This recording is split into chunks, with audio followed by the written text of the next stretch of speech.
as we're recording this particular segment, and we'll have it available for you on the YouTube channels for TECN TV as well, the Exceptional Conservative Show or network, or on YouTube. That will be available to you sometime tomorrow afternoon. Beeler has a wonderful family, and they are all ministers of the gospel of Jesus Christ. Got to ask you, sir, how can you be a minister of the gospel of Jesus Christ at such a time as this when we are choosing Bernie Sanders to represent the nation? We have been talking about Bernie all week. I don't think he's going to last very long. I've seen him in the debates. Believe it or not, of all the candidates, he has been the one with the most clear and, believe it or not, consistent belief in socialism. I don't think he's going to win. If you look at Michigan, he didn't do really well there. That's his state. He didn't do really well there. He didn't do well out west, believe it or not. And I'm very pleased to say that large sections of the Democrat Party still have not embraced socialism. That's a good thing. I look at the bright side. Now, their chosen one, it seems to be a very old gentleman that seems to be having a hard time with basic knowledge of who he is and who the young ladies are next to him. It seems he mixed up who his wife and sister was. And he also messed up who the deity was, and he called God, the thing. So the poor gentleman's having a rough day. That thing, that thing. It has been a long, 4 years now? Yeah. Almost. And so and so your listeners know, my name again is Dr. Louis Beeler. I was a regular with Ken for several years as I was regularly updating the RINO list. And back in the end of 2016 and the beginning of 2017, I discontinued that site. It's still up. It's been purchased by someone else. I don't own it anymore. I don't write for it. Instead, I devoted my energies to having that actual week I was on with you, Ken, was my last week of my PhD. I finished my oral defense. Donald Trump was elected. It was a great week, and since then I've been working full time as a technical instructor. I have been teaching technologies, networking, and business, and it's been a very pleasurable experience. I've been doing the very thing that Donald Trump has asked everyone to do, is make America great again, and I've been doing my small part to do that to the American military. Most of my students are current or former military, and it's just a pleasure to get to teach them. And they've had me on base several times since then. So I can't thank the Lord enough for the blessing of work and the opportunities I've had the last several years to get busy and do work and just enjoy life. Well, Dr. Beeler, during that time, we are so very proud of you. Well, I want to tell you, during that time, I have still kept my eyeball on politics and all those things. And I go back and forth with some of my dear friends. I'm not on social media anymore. I'm off Facebook and all that craziness. But what I have been doing is I've been keeping an eye on certain trends, especially in the church. And there's a lot of, believe it or not, good things to see. Wow. Right now, many Americans now not only can go to church, but can also afford to tithe. And over the last several years, many Americans have been going back to church and tithing to their church. They've been able to start raising families. And I've been very happy to see what's happening in the African American community in North Carolina. They've been getting jobs, doing very well. My father gets opportunity to speak with them on a daily basis, and they every single time he gets one in conversation, they all say the same thing. They're doing wonderfully in their jobs, increasing in what they have, and able to provide for their families. Those are amazing things. And those are great trends. And they're able to go to church and tithe. I know many pastors over the last several years, tithing has increased. And I remember in 2008 what it was like for many pastors, how hard it was. Well, all that combined, those are good things to see. There's a couple of troubling things. I've been watching as many pastors and many so-called ministers start listening to what became the Never Trumpers, and one of them in particular, Mr. David French, also Mr. Wonderful Bill Crystal, and Mr. Stephen Hayes. For some reason, these three gentlemen have decided to be the stay the Never Trumpers. There was I don't know if you remember, Ken, National Review had that big, huge article. It had the purple thing, everything, and it said against Trump. And so many different writers came out against Trump, and you know what? The majority of them have flipped. You had Glenn Beck just this week praising the guy over and over and over. You had all these different guys that came out and said, you know what, the guy's a great guy, but not these three. And it's bothered me because of the argument they've been making is the same argument the socialists have been making, the communists have been making. And it's bothered me.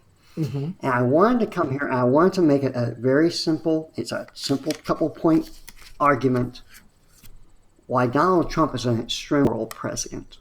I know that sounds like the most bizarre thing to say, because most people, whenever they talk about Donald Trump and morality, they try and hedge their bets. Yes. Well, I'm not going to do that tonight. I'm actually going to make a different type of argument. First, and Ken, I know you believe this because over the years I've gotten to watch as you minister on Sundays to people here through your ministry here on your radio program, and that's been real special to still listen to you. You know this. The standard for all morality is God's word, the Bible. Yeah.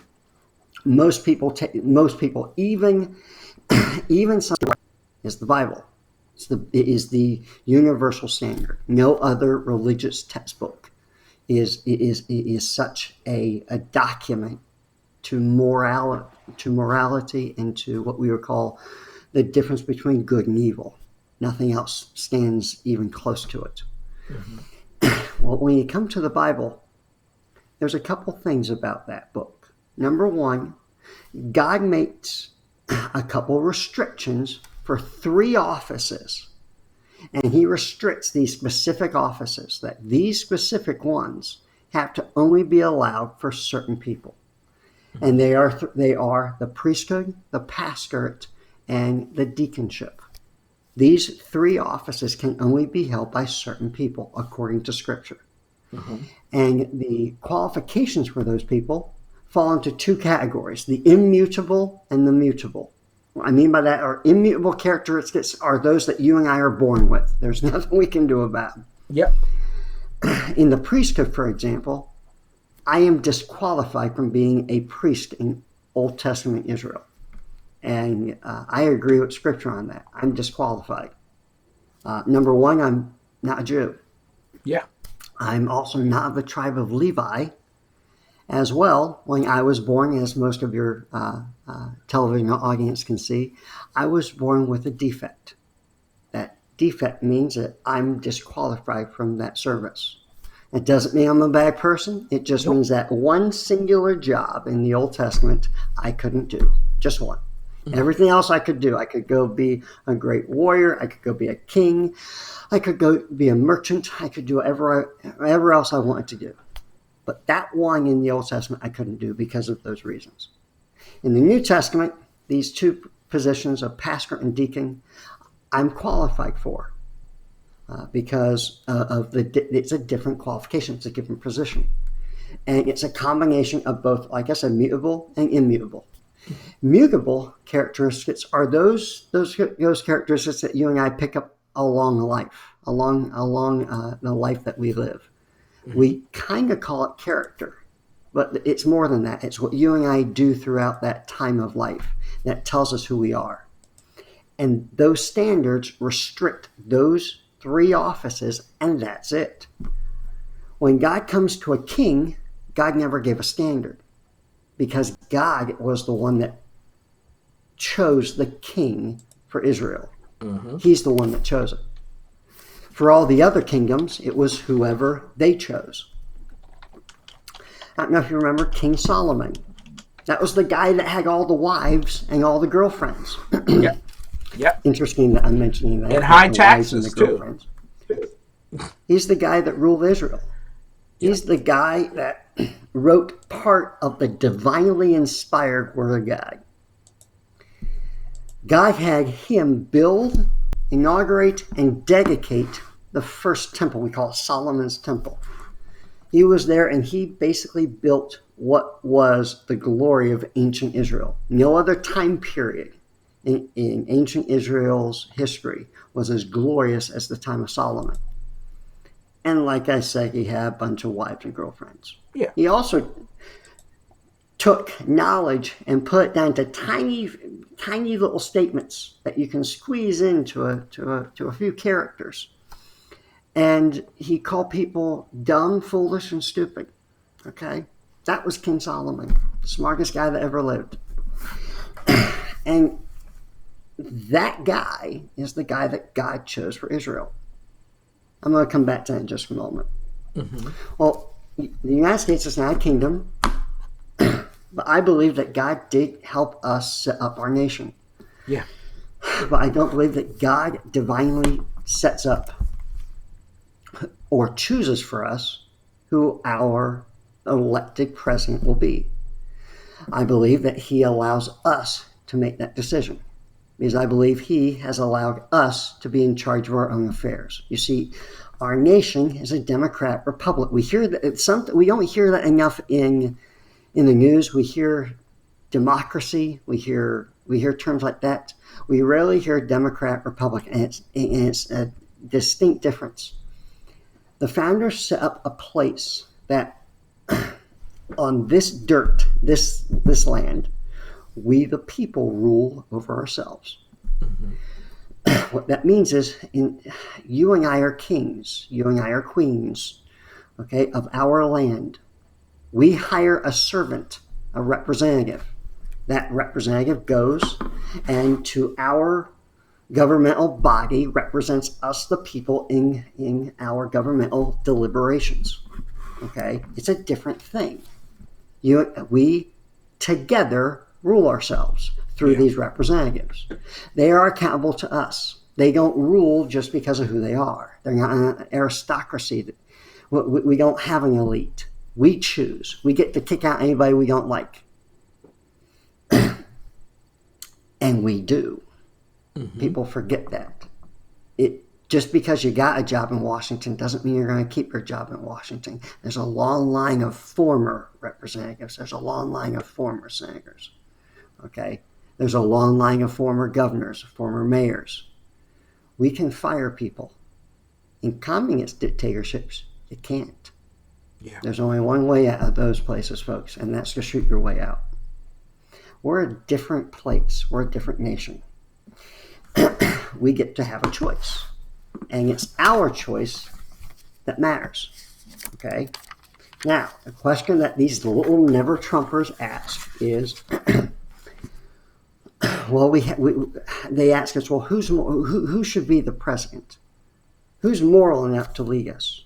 And they ask all these, but you got to understand that when they ask those questions, you got to understand who's asking you that. Over the 250 years of this wonderful experiment in self-governance, there has been created a sect, a group of people that are, we call them pundits, talking heads, advisors, think tankers, all those folks. They live on K Street. They're on Fox News, MSNBC, all those places. And they have a shtick, if you will. Yep. They have a scheme that they play out. They act as a high priest. They come to us, the ruler, and what they do is they tell us that you have to vote for this person.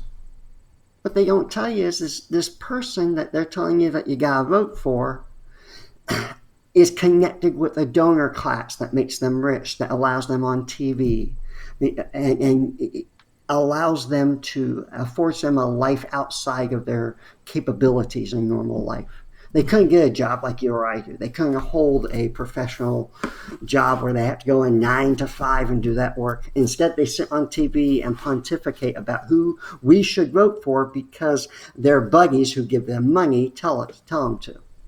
Well said. And they will often tell us to go vote for people that they know are going to lose to someone else. They do this all the time. They did it with John McCain. They knew John McCain had no chance against Barack Obama, but they forced him on us. We had several candidates that were far better than John McCain, but they gave us Barack Obama. And the truth is, the better man won that election. Yeah. I hate to tell you that. I don't like Mr. McCain very much, but Barack Obama was the better person. Sorry, he just was. And it's the same thing that happened with Mitt Romney. Both of those two candidates were foisted on us, and they were not the best candidates. I'm sorry. They were not the better men. Mitt Romney said he didn't need 47% of us. You're right, he didn't. He lost by what, 53, 54%? Exactly. He needed a lot more than what he estimated. And these pundits sold us on John McCain. They sold us on Mitt Romney, and they lost. And guess what? They then went and did cruises, they did conferences, they wrote books, they wrote magazine articles, and told all of us to pay for those things, to pay for going on their cruises, to pay for their magazines, to pay for all these things. And they would soothe our conscience as to if we just kept the faith, if we just stayed the course, maybe someday we'll get a little bit of what they promised us. We'll get a little bit of our issues, a little bit of our opinion represented in Washington, just a little bit. But we have to keep paying them our money. We have to keep making sure that they are well fed and they're on their little cruises and all that wonderful stuff. Well, these three, Mr. Crystal, Mr. French, and Mr. Hayes, are the leading priests for neoconservatism. Okay, these are guys that want us to go into every war. Yeah. Want us to put all of our men and women in harm's way every single day for no reason except war, except the glorification of dead bodies. And I'm tired of that.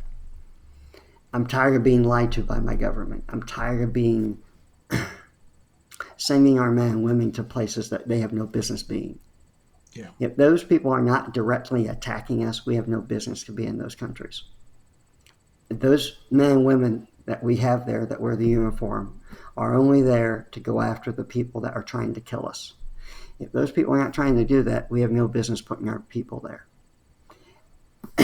But those men, Mr. Crisco, Mr. French, Mr. Hayes, they're for every war, just like Mr. McCain was. Therefore, they seem to not find a conflict that they disagree with. Mm-hmm. They also seem to tell us deplorables that when we vote for Donald Trump, we are showing how immoral Christianity is, how immoral America is, because we voted for a gentleman that's a singer. Okay, that's their argument.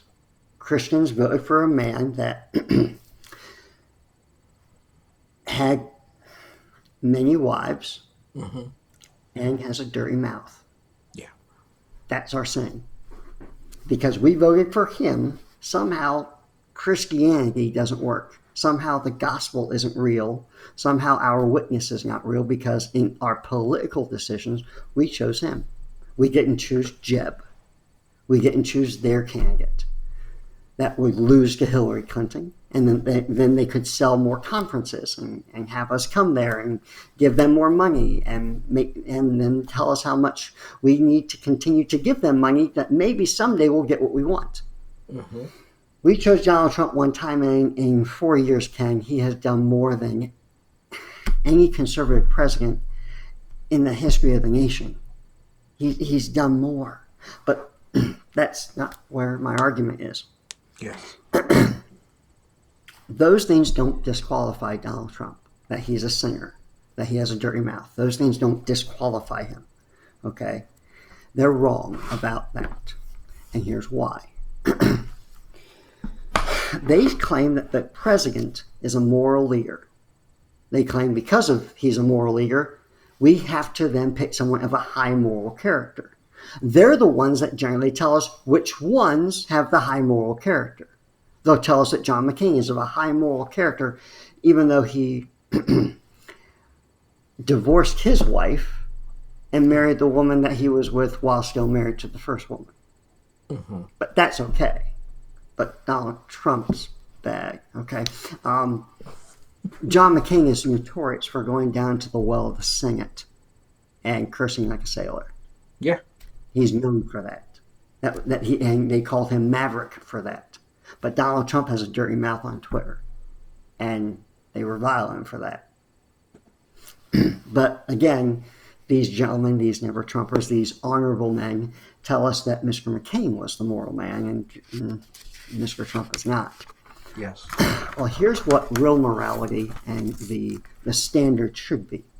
Number one, like I said, God does not tell us specifically who we are to vote for. He doesn't do that. He doesn't tell us, okay, on the first week of November, I'm going to send a man out. He's my priest, he's my prophet, and he is going to tell you who will be your president. God doesn't do that. He allows us to choose.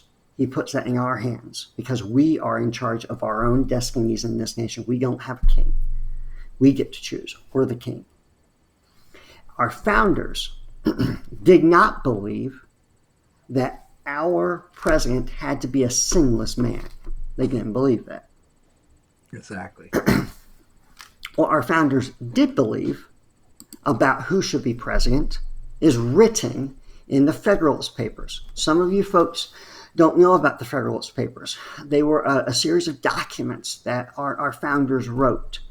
And there's anti-Federalist Papers as well, a different opinion as well. There were various different opinions at the founding of our country. That's a good thing. We're supposed to have different opinions. Well, some of you may have heard the name Alexander Hamilton. He's been the one getting bandied about for a while now. And he wrote in Federalist Paper number 68, in paragraph 8, he wrote this about the president, that the process of election affords a moral certainty that the office of president will never fall to the lot of any man who is not in an eminent degree endowed with the requisite qualifications, talents for low intrigue, and the little arts of popularity may alone suffice to elevate a man to the first honors in a single state, but it will require other talents in a different kind of merit to establish him in the esteem and confidence of the whole Union, or of so considerable a portion of it as would be necessary to make him a successful candidate for the distinguished office of President of the United States. It will not be too strong to say that there will be a constant probability of seeing the station filled by characters preeminent for ability and virtue, and this will be thought no inconsiderable recommendation of the Constitution by those who are able to estimate the share which the executive in every government must necessarily have in its good or ill administration, though we cannot acquiesce in the political heresy of the poet who says, for forms of government let fools contest, that which is best administered is best. Yet we may safely pronounce that the true test of a good government is its aptitude and tendency to produce a good administration. Let me break that down. That's a lot of old stuff. That's a lot of old ways of talking. And I love that way of talking. But let me break it down. What Alexander Hamilton is trying to get at is three simple points. Our founders believed that we, the people, the whole nation, cannot be duped. Maybe a group, maybe a state, but not the whole nation. Mm-hmm. You and I are smart people. It's hard to fool us all. Exactly. Some of you have heard the line that you can fool some of the people all the time, but you can't fool all the people all the time. It's true. Our founders knew that. They trusted us. They knew our choice would be right. Period. They trusted us. That's number one. Number two, the primary, and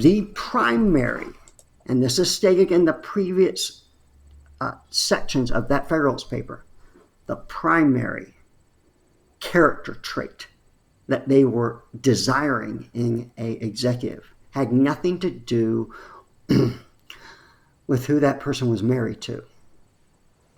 What it had to do with was the loyalty that that man or woman had to this nation.